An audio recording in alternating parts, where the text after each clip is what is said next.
शौनक जी और सूत जी महाराज ये बहुत बड़े ऋषि हैं।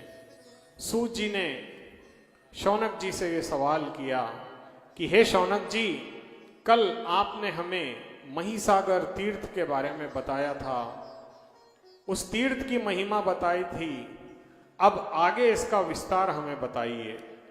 तब सूत जी कहते हैं कि मैं भगवान वेद व्यास का ध्यान करते हुए आपको आगे की कथा सुनाता हूं। हिडंबा देवी के पुत्र थे वीर घटोत्कच। वीर घटोत्कच बड़े हो चुके थे, क्योंकि ये राक्षस कुल में उत्पन्न हुए थे। तो जब ये पैदा होते बच्चे सीधे 8 वर्ष 9 वर्ष की आयु इन बच्चों की हो जाती। जैसे हमारे साधारण बच्चे होते हैं छोटे से, वैसे नहीं, ये पैदा होते ही बड़े हो गए। अब बड़े होने के बाद घटोत्कच ने भी बहुत सिद्धियां हासिल की, अपनी माता से दिव्य ज्ञान हासिल किया और वो बाबा श्याम की भक्ति में अपने मन को समाहित करने लगे। बाबा श्याम की भक्ति कोई आसान काम नहीं था।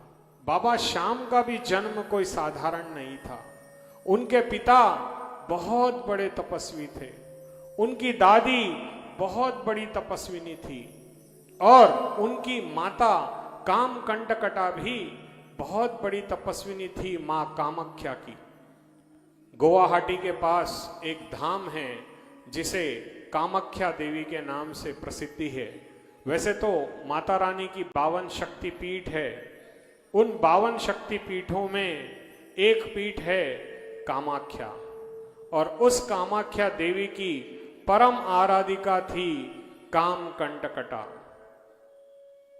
देखिए, जब बालक हमारे घर में जन्म लेता है तो उसके माता पिता भी अगर तेजस्वी हों तो बालक का भी जन्म बहुत ही तेजस्वी होता है। ये बात जब शौनक जी ने उग्र शवा जी से कही, दोनों बड़ी शांति से वहां बैठ गए। अब आगे की कथा श्री वेद व्यास जी की अनुमति से हम प्रारंभ करते हैं। इससे पहले कि हम कथा में जाएं, हम आपको इस कथा का महात्म्य समझाते हुए 2 शब्द कहना चाहेंगे, जिसे हम भजन के रूप में आप सबके समस्त प्रस्तुत करते हैं। पहली बार ये कथा सोनीपत धाम हरियाणा में सितंबर में हुई थी और आज ये दूसरी कथा फरीदाबाद धाम में हो रही है। सोनीपत धाम से हमारे श्री राकेश जी मित्तल जो प्रधान हैं वहाँ के, इन्होंने आयोजित की थी। जब मैंने पहली बार इनसे कहा था कि भाई साहब ये कथा का बहुत बड़ा महत्व है, तो इन्होंने तुरंत हाँ कर दी। वहाँ की कमेटी ने बहुत सताया इनको, बहुत सताया, परंतु इन्होंने हिम्मत नहीं हारी और इस कथा को बहुत ही सक्सेसफुल किया। और वैसे ही हर जगह वो बोलते हैं ना, दैत्यों का साम्राज्य इस कलयुग में बहुत है, लेकिन बाबा तू सबकी रक्षा करता है, तेरी लीला अपरंपार है। तो आइए बाबा के श्री चरणों में हम एक भजन से प्रारंभ करते हैं।